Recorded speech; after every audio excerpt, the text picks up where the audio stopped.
అని చెప్పుకున్నారు. చెప్పుకున్నాక అలా మాట్లాడుతుండగా ఆయనకి కొంచెం హార్ట్ అటాక్లో వచ్చింది. ఈ పిల్లవాడు గబగబా సిపియు అంటారా అది చేశాడు. సిపిఆర్ సిపియు ఇలా గుండె మీద ఇలా సిపిఆర్ అది చేశాడు. మొత్తంగా ఆయన కోరుకున్నాడు.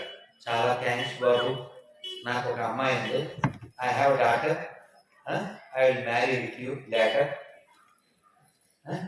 విల్ సెటిల్ దిస్ మ్యాటర్ అని చెప్పాడు. నాకు ఒక కూతురు ఉంది, నీకు ఇచ్చి పెళ్లి చేస్తాను అన్నాడు. సార్ ఏం మాట్లాడుతున్నారు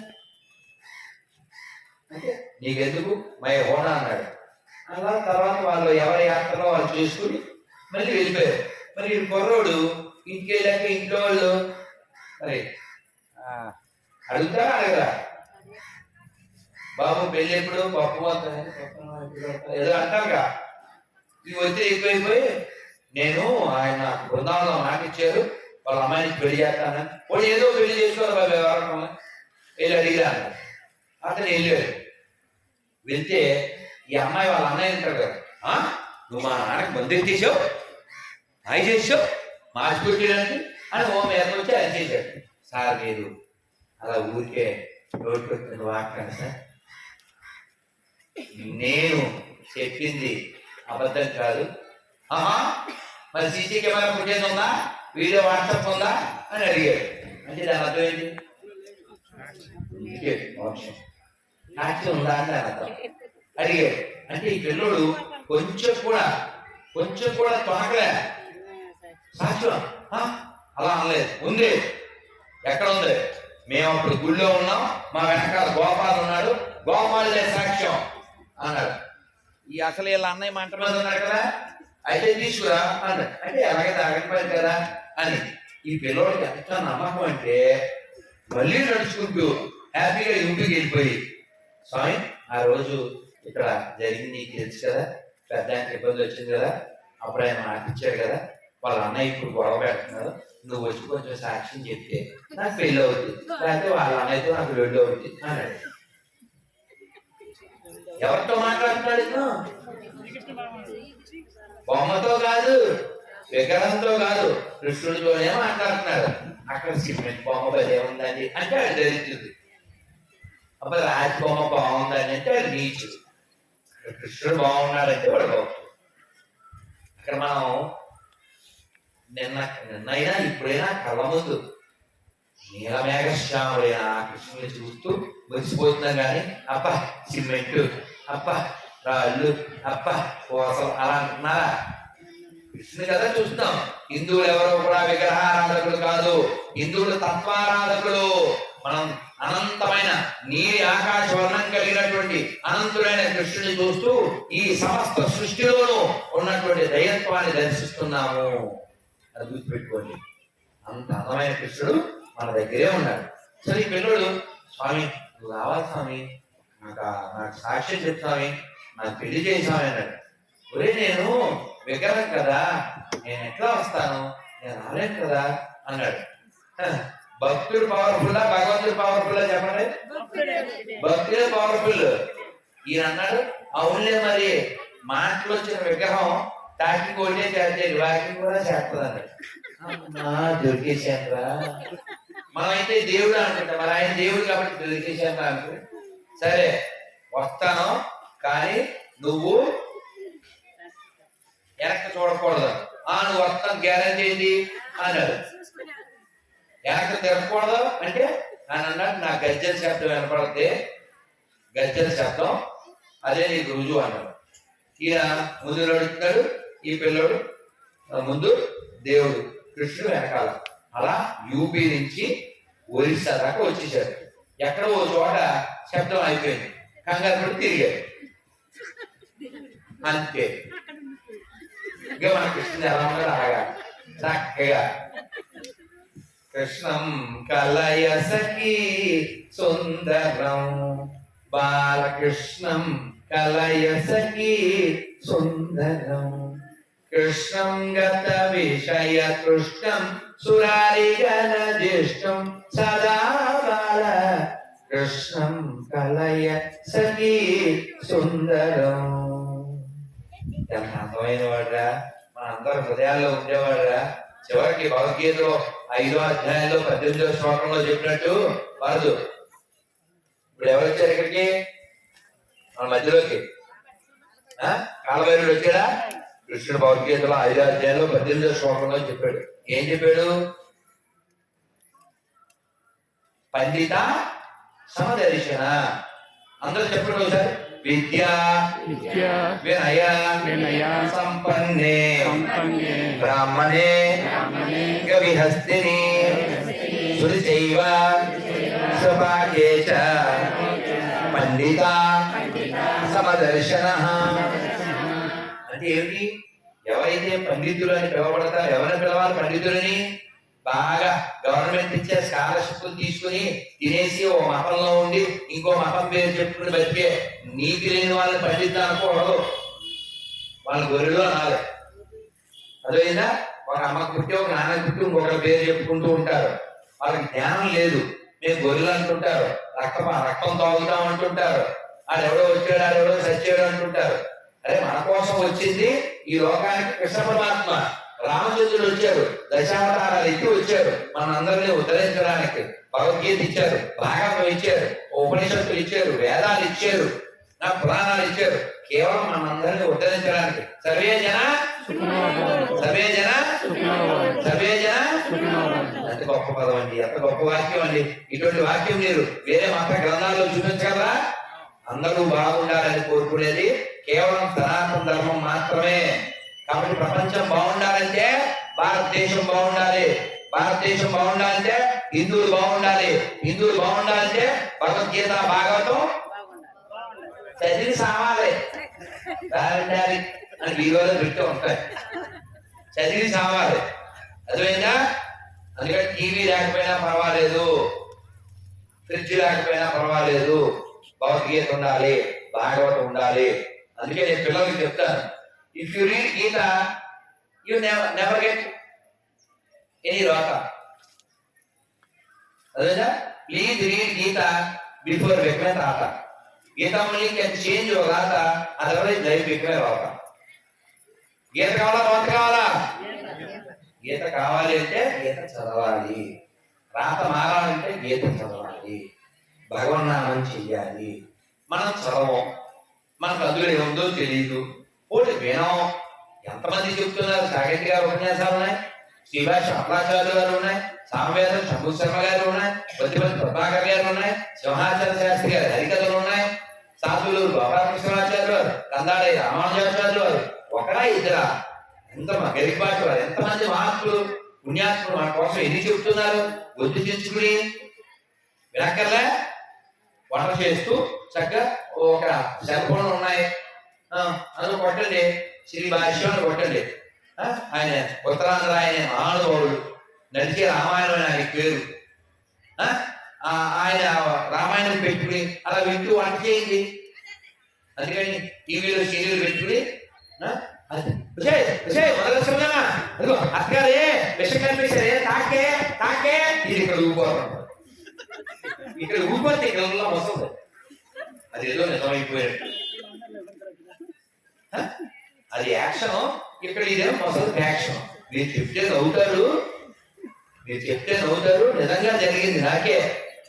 విజయవాడలో ఒక ఇంటికి వెళ్తే సాయంత్రం కూడా చాలా కాలం క్రితం వెంటనే లేచి నాకు మంచిగా లేచి, స్వామి కాసేపు ఉంటారుగా అంది అన్నాను. నా వాళ్ళ కాసేపు జపం చేసుకోండి. ఎందుకమ్మా? సీరియల్ ఏం చెప్పాలి మనం? నేను జపం చేసుకోవాలి. అదే సీరియల్ చెప్తాను. అదే కదా మీరు బాగా చెప్పేది. సపోర్ట్ కొడుతున్నాం. స్వామీజీ మళ్ళీ వస్తారు, సీరియల్ మళ్ళీ రాదు. అలా ఉంటుంది. ఓ ముసలావిడ, మేము బృందావనం, ఇక్కడ ఎంతమంది బృందావనం వెళ్ళారు చేస్తానమ్మా? అమ్మో, 1 2 3 4 5 6 7 అమ్మో 10 మంది దాకా ఉన్నారు. వెళ్ళాలని ఎంతమంది అనుకుంటారు బృందావనం? పుణ్యాత్ములుగా మీరు మంచిగా మిగిలిన పాపం చేయకూడదు. చూడు, బృందావనం వెళ్ళక్కర్లేదు, శ్మశానమే. ఇదంతా శ్మశానం బ్యాచ్. బృందావనం చేస్తా ఎందుకు లేవు? లోపల కోరుకుందా చెయ్య కాదని లోపల కోరుకుంటే భగవంతుడు ఏర్పాట్లు చేస్తాడు. బృందావనం నుంచి ఒరిసారి నడుచుకొచ్చినాడు మిమ్మల్ని తీసుకెళ్ళా. మీకు నమ్మకం లేదు, ఆ పిల్లవాడికి ఉంది నమ్మకం. నువ్వు విగ్రహం కాదు, నువ్వు బొమ్మ కాదు, నువ్వు ఉన్నావని. అలా మొత్తానికి యూపీ నుంచి హ్యాపీగా ఒరిసాకి వచ్చాడు కదా. వచ్చాక అక్కడ ఆగిపోయాడు కదా. అప్పుడు వెళ్ళి పిల్లోడు అలా అన్నయ్య దగ్గరికి వెళ్ళి ఎవరిని స్వామి వచ్చారు అన్నాడు. నమ్ముతారు ఎవరైనా? వచ్చి చూస్తే ఉన్నారు. ఆ విగ్రహం ఎవరో చెక్కలేదు. ఆ స్టైల్ అంతా ఒరిస్సా స్టైల్ కాదు, యూపీ స్టైల్. అంత ఉంటాడు, చూసిన వాళ్ళకి తెలుసు. ఇంకా ఎంత రుజువు ఆయన చెప్పిన తర్వాత అవకుండా ఉంటుందా పెళ్ళి? ఆగిపోయింది వెళ్ళి అయ్యింది పెళ్ళి, మనం వెళ్తున్నాం. అందుకే మళ్ళీ మళ్ళీ ఎంత బాగుంటాడు. అందుకే ఆయన పేరేంటి? ఏం పేరు? శ్రీ సాక్షి గోపాల భగవానికి, బృందావన విహారీ లాలికి. ఈ ఒక్కటి చెప్పి మంత్రం ముగిస్తాను సార్. ఎందుకంటే నా లోపల ఆ జియో కాంటాక్ట్ బోల్డ్ అని గుర్తొస్తుంటాయి, చెప్పకుండా ఉండలేను. అందుకని చెబుతున్నాను. మనం భగవద్గీత విషయంలో మా గురువు గారు చెప్పారు. ఎవరో ఒక ఆయన చాలా గొప్ప పండితుడు నడిచి వెళ్తున్నాడు.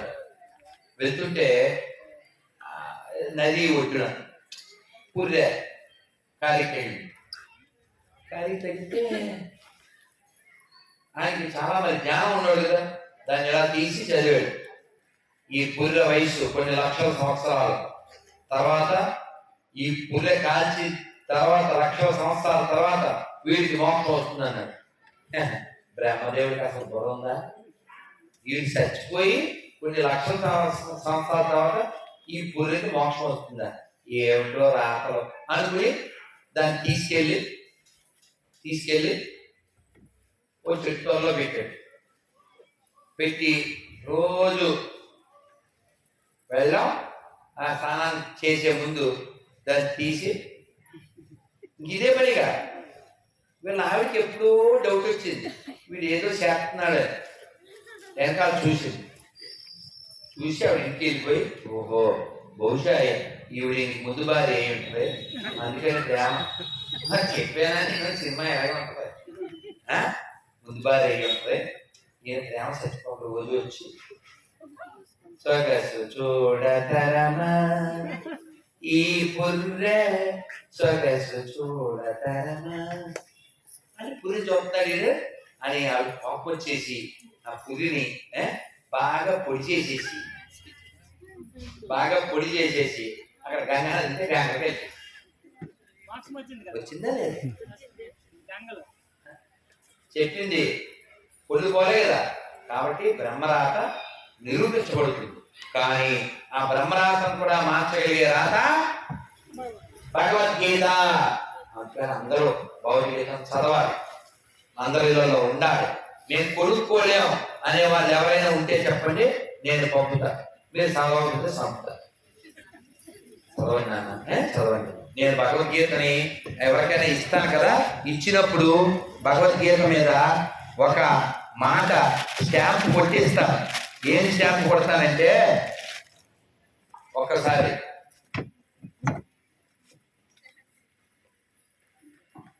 ఇవన్నీ ఇలా రామ్మా, ఒక్కదాన్ని ధైర్యవంతుడు. ఇలా ఎవరు చదవరు ఏంటో. ఇక్కడ ఏముందో మైక్ లో చదువు. నేను స్టాంప్ కొట్టాను, పెట్టేస్తాను మైక్ పెట్టాను. చచ్చేలోపు ఒకసారైనా పూర్తిగా భగవద్గీతను చదివి చావాలి. ఎందుకంటే చదవకపోయినా చస్తారు కాబట్టి. మీరు అర్థమైందా లేదా? ఏం కొట్టా తెలుసా? చచ్చేలోపు ఒక్కసారైనా పూర్తిగా భగవద్గీత అలా చెప్పింది మా అమ్మాయి. చచ్చేలోపు ఒక్కసారైనా పూర్తిగా భగవద్గీత చదివి చావండి బ్రాకెట్ లో. ఎందుకంటే చదవకపోయినా చస్తారు కాబట్టి. ఇది కదా పాయింట్. ఇది మీరు ఆదామంటారు కాబట్టి మీరంతా చెప్పండి. చచ్చిపోతారు కదా, ఎట్లా చచ్చిపోతారు? విద్యనా చదివా? చదివి చెప్తామన్నా. చదవకపోయినా చచ్చిపోతాం కదా, అందుకని చదివి చెప్తాం. నాకు ఇంకా చాలా గుర్తొస్తున్నాయి అయినా చెప్పను. ఎందుకని టైం 1 గంట అయిపోతుంది, మీకేమో ఆకలి గంట కొట్టేస్తూ ఉంటుంది. అందుకని మంత్రం చెప్పేసుకుందామా? ఆ.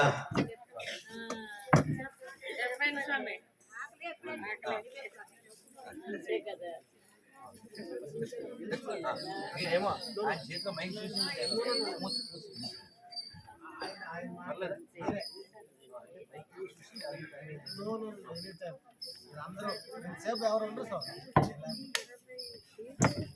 అన్నా ఇక్కడ నేను పిల్లల్ని ఒక విషయం అడుగుతుంటాను. మీ అందరికి నంది కావాలా పది కావాలా? నంది అంటే ఎవరు గుర్తొస్తారు కదా? నందికి ఎదురుగా శివుడు, శివుడికి ఎదురుగా నంది. నందిని చూస్తే నంది అంటే ఎద్దు, వృషభం. శివుడికి ఎదురుగా నందీశ్వరుడు, కృష్ణుడికి వెనకాల గోమాత. అంటే శివుడు కృష్ణుడు మనకేం నేర్పిస్తున్నారు? వ్యవసాయం బాగా చేసుకోండి, ఆవులు బాగా చూసుకోండి, ఎద్దులు బాగా చూసుకోండి, ఆరోగ్యంగా ఉండండి. ఇది కదా ఆరోగ్యం కదా. మీకు ఒక విషయం చెప్తాను. 30 ఏళ్ల క్రితం ఎంతమందికి షుగర్ ఉందా? ఎంతమందికి మోకాళ్ళ నొప్పులు ఉన్నాయా? ఎంతమందికి సంతానం లేని ఉందా? ఎంతమందికి థైరాయిడ్ ఉందా? మరి ఇప్పుడు ఇవన్నీ ఎందుకు పెరిగినాయి? అప్పట్లో ప్రతి ఇంట్లో ఆవు ఉండేది. ఆవు ఉన్నంత కాలం ఆరోగ్యం ఉంది. ఎప్పుడైతే మనం ఆవును దూరం చేసుకున్నామో అప్పుడు అనారోగ్యం దగ్గరికి. ముక్కు డాక్టర్, మోకాలు డాక్టర్, నడుము డాక్టర్, అరికాలకు డాక్టర్, చర్మాలకు డాక్టర్, పంటికో డాక్టర్, కంటికో డాక్టర్, ఇంటికో డాక్టర్. పూర్వం ఊరికి ఒక డాక్టర్ ఉండేవాడు, ఫ్యామిలీ డాక్టర్. ఇప్పుడు మనిషికో డాక్టర్, పార్ట్కో డాక్టర్. ఎందుకని? నువ్వు weak, physically weak, mentally weak, spiritually weak. Where you గోంట్ రాకు, ఆల్రెడీ యువర్ క్రాంక్. అందుకే మనం బాగుండడం అంటే ఏంటి? శారీరకంగా చెప్పండి, మానసికంగా, సామాజికంగా, ఆర్థికంగా, ఆధ్యాత్మికంగా, రాజకీయంగా ఈ 6 రకాలుగా బాగుంటేనే మనం బాగున్నట్టు. అదేంటా? ఎంతమంది తిరుమల కొండ నడిచి ఎక్కారు? చెప్పరా? ఓ వెరీ వెరీ గుడ్. చెప్పండి గట్టిగా. ఎంతమంది ఇక్కడి నుంచి రేపు ఎల్లుండో వారం తర్వాత తిరుమల వెళ్ళి నేను ఎక్కగలను అన్నోళ్ళు చేద్దండి. నాకు ఇప్పటికీ దమ్ము ఉంది, ఎక్కగలను అన్నోళ్ళు. Very good. మనకి నరసింహ అవతారం వచ్చినప్పుడు పాట ఉంది. చెట్టు లెక్కగలవా ఓనరారి పుట్ట లెక్కగలవా, చెట్టు లెక్కి ఆచితారు కొమ్మన నరహరి కదా. ఆయన నరహరి కాబట్టి ఎక్కుతాడు. మనం నదులు మనం కూడా ఎక్కచ్చు. చెట్లు పుట్టలో ఎక్కకపోయినా గుట్టలు ఎక్కాలి, కొండలు ఎక్కాలి, స్వామిని మొక్కాలి. అంటే ఫిట్ గా ఉండాలి. ఆ కొండ మీద ఉండేవాడు దేవుడు అనేటువంటి విశ్వాసం ఉండాలి. తిరుమలకి ఇవాళ ఏంటి? ఇవాళ వైకుంఠ ఏకాదశి. ఎంత జనం ఉన్నారంటే వీడియోలు ఫోటోలు పెట్టారు, కిక్కిరిసిపోయింది. అంతమంది జనం అక్కడికి వచ్చి దేనికోసం వచ్చారు? చలిలో ఒక్క 2-3 సెకండ్లో, 5 సెకండ్లో, 10 సెకండ్లో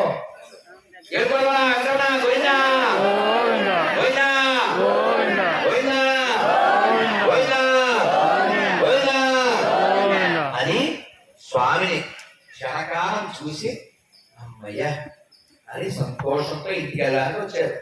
దానికోసం ఎన్ని ప్రయాసలో, ఎన్ని ఖర్చులో, ఎన్ని ఇబ్బందులో, ఎన్ని అవమానాలు అన్ని భరిస్తాం. టీటీలు వాడు సరిగా అన్నం పెట్టకపోయినా, మనకి తోసేసినా, రైల్లో సీట్ లేకపోయినా మనం వచ్చేసి ఆ క్షణకాల దర్శనానికి సంబరపెట్టిపోతాం. పూర్వకాలం పాత సినిమాల్లో ఓ పాట ఉంది, పెద్దోళ్ళకి తెలుసు. నీ ఉండేదా కొండపై నా స్వామి, నేనుండేది నేలపై.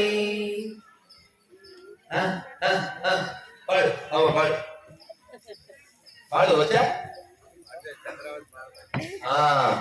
మనం అందరం కూడా స్వామివారికి దూరంగా ఉన్నామా దగ్గరగా ఉన్నామా?